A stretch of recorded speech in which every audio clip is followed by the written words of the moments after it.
Ja darbiniekam mainās alga, tad ir jāveido līguma izmaiņu ieraksts. Dodies uz darbinieka darba līguma ierakstu, sadaļu izmaiņas un spied plusiņu. Ierakstā ir svarīgi norādīt, kad šīs izmaiņas stāsies spēkā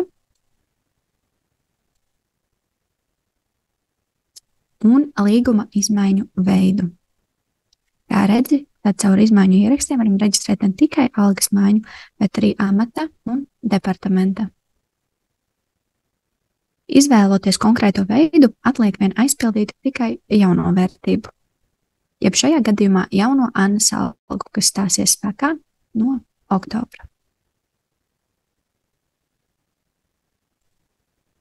Lai šīs izmaiņas sistēma ņemtu vērā, ir svarīgi atzīmēt apstiprināts ķeksi un saglabāt ierakstu.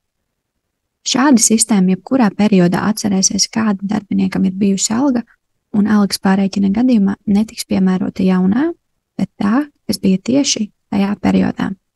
Attiecīgi, ja es oktobrī pārreikinātu septembra algu, tā būtu 1200, nevis jaunā 1400.